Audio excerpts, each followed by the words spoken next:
smile. Hey y'all, I am Emily Bright with Red River Credit Union, and I'm here today to talk to you about money management.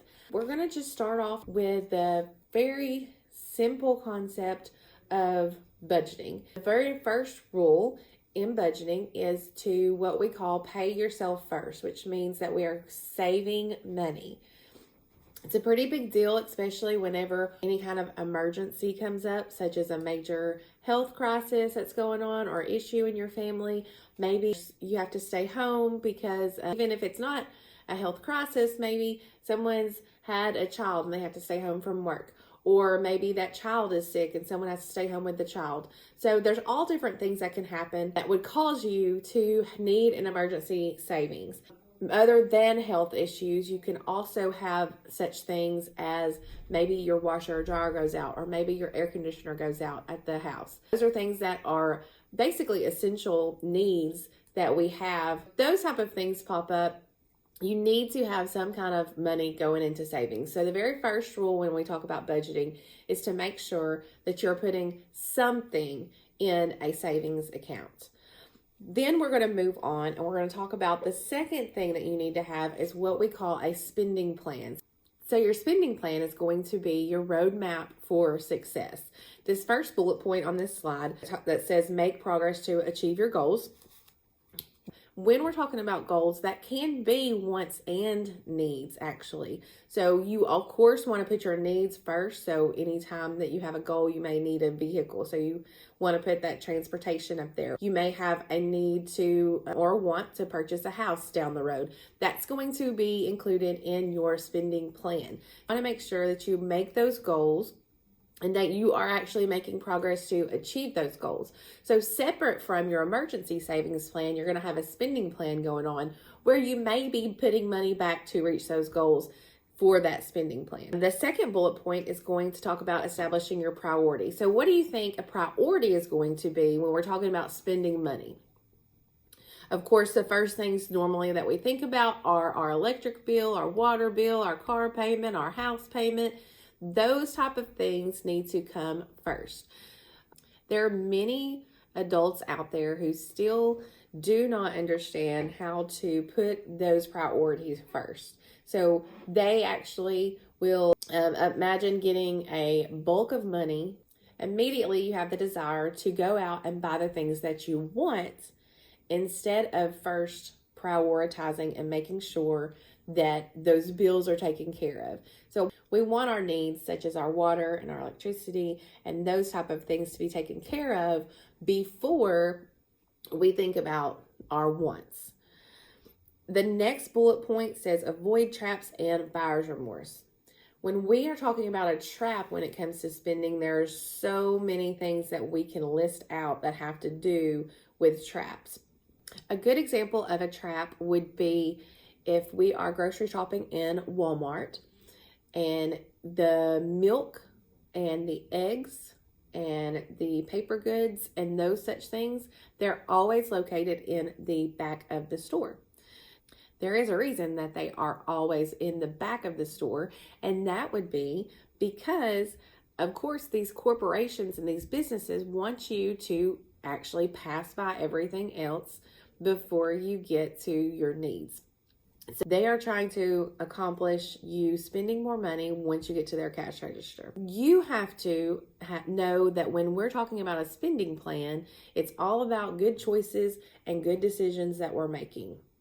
When we're talking about grocery shopping, you want to make sure, number one, that you have compiled yourself a list possibly before you go out and shop. That way you tend to stick to that list and not stray away from it. You may even want to just carry cash in with you and no debit card or credit card or anything of that nature if you know that you have a bad spending habit. When we're making these decisions and choices, we also want to look at the quality of items.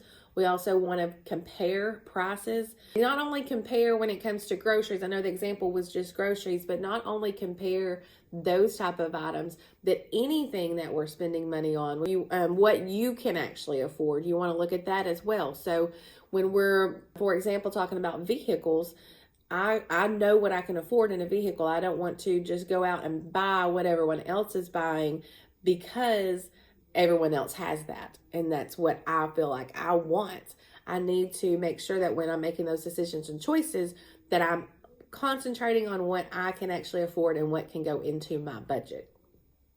When the next bullet point down there says dealing with unexpected costly events, that was what we talked about on the first slide.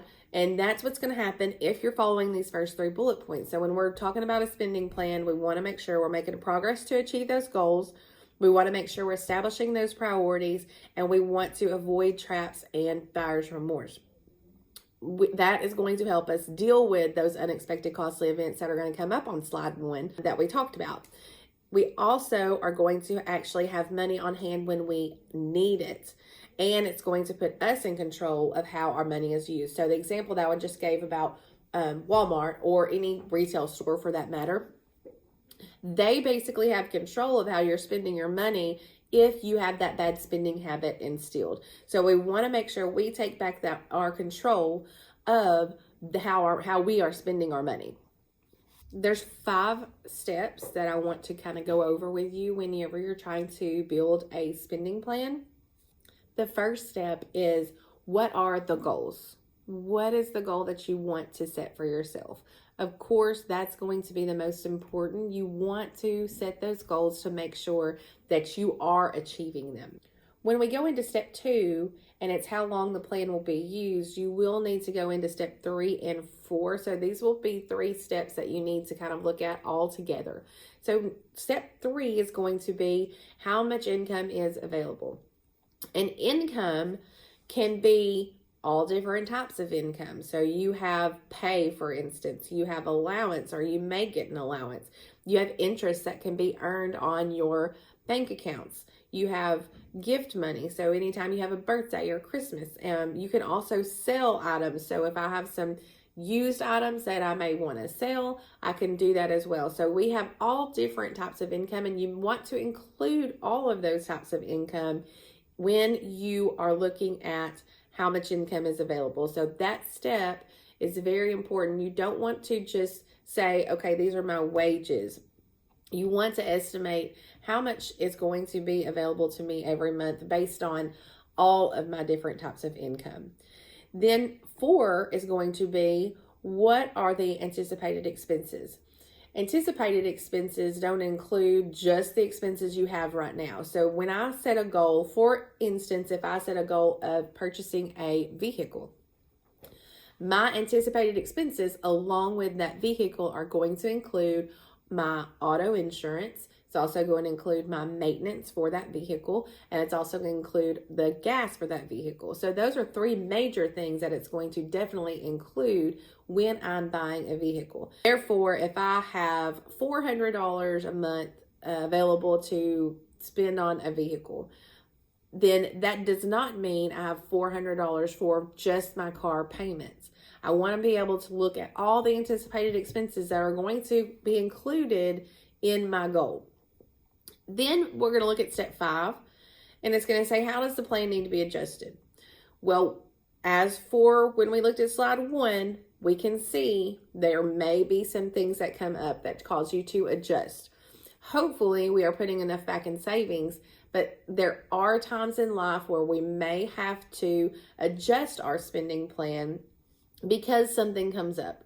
Or there may be a reason we have to adjust our plan because we get laid off from a job, or we get fired, or maybe we actually get a promotion, and so we get to adjust our plan better than what we were currently.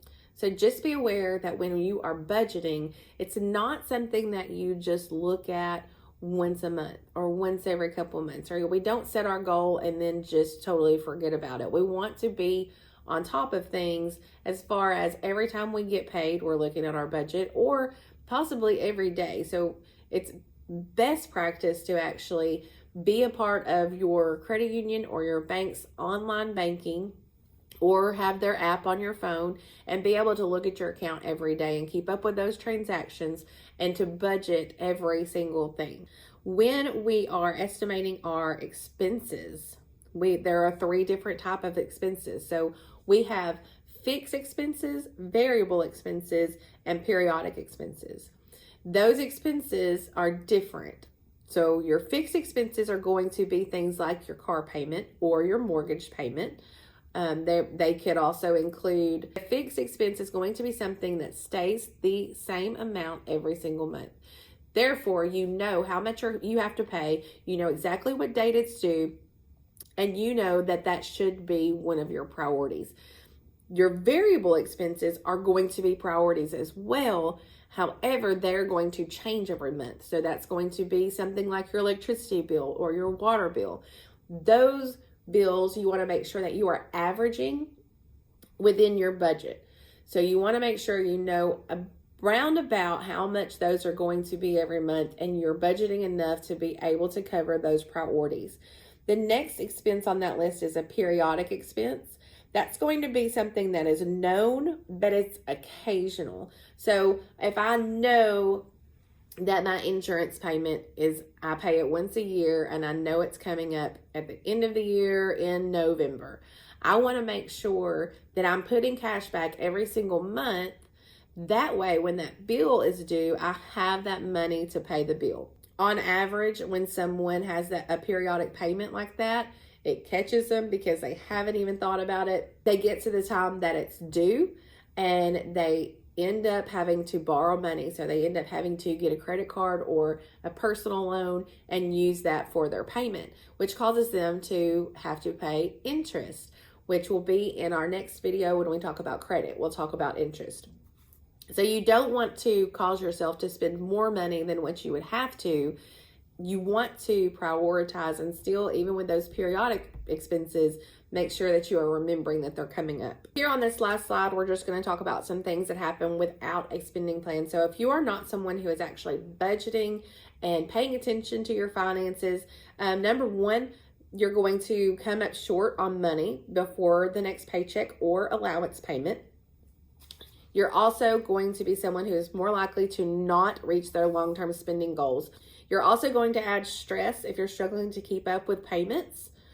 If I'm someone who I'm having to pay my bill constantly late, then that is definitely going to cause me more stress if I'm having to try over and over again to catch up. I may need to give up something that I planned if money needs to be used for unexpected emergencies. So like the first slide again, we keep going back to that first slide. It's very important to be saving.